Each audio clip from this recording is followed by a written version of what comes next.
I'm Tawny Beans. Hi, my name is Catherine Colville.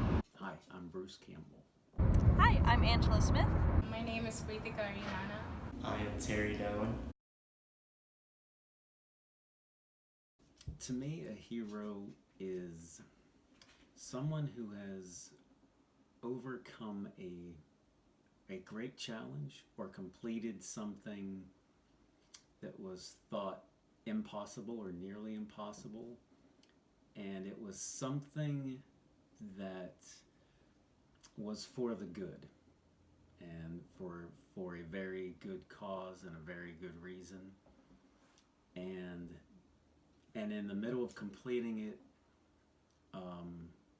completed it in a spectacular fashion. Another important part is that they have an incredible character too.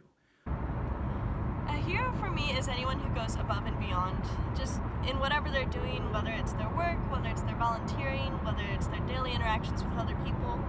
Let's see, a hero to me is someone that has like a profound positive impact on another person. So there isn't like a big or small. Well, to me, a hero means somebody who really just goes out of their way to make sure that they help others, and they always make sure that they put themselves last in the priority of the people that they love. A hero to me isn't someone who walks in and saves the day. It's someone who influences change in a positive way.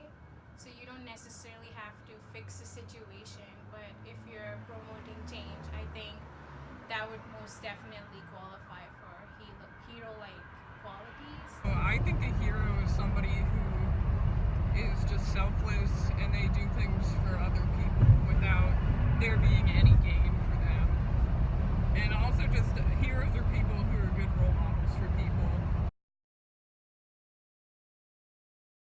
My older sister Emily is my hero because she's had a lot of medical problems throughout life, and a lot of people in her situation would probably just give up.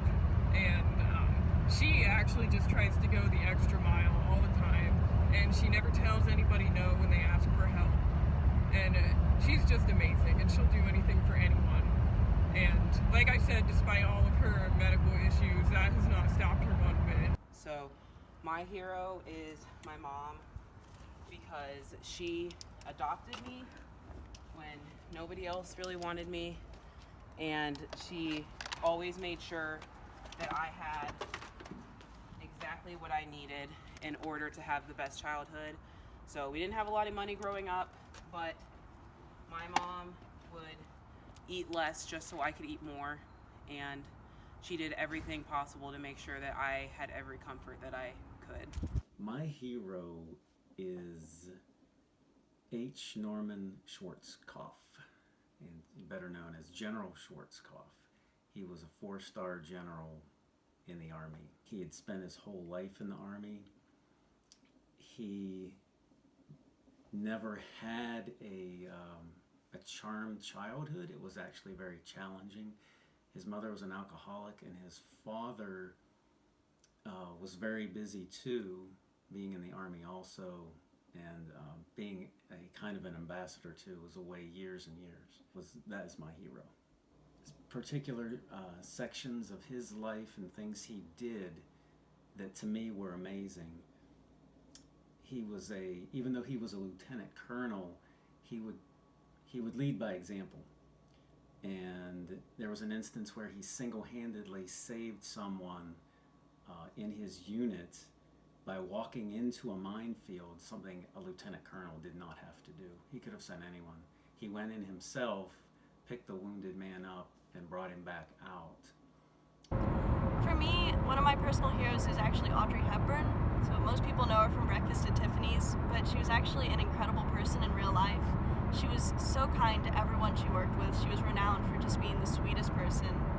She actually grew up during World War II in the occupied Netherlands, and she danced for the Dutch resistance, which is awesome.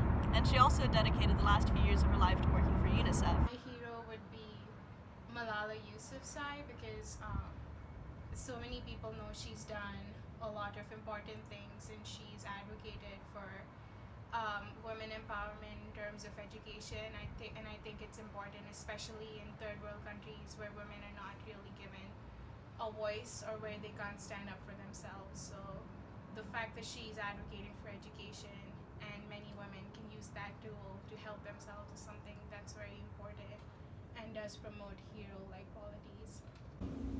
My personal hero would probably be my mentor, Toby, and that would probably be because he was my first counselor. It got me to self-actualize and take better care of myself, both mentally and physically, and helped me get to where I'm at today. So he had a profound impact on me. I do a lot of volunteering work, but it's not necessarily in terms of reaching out to women in general.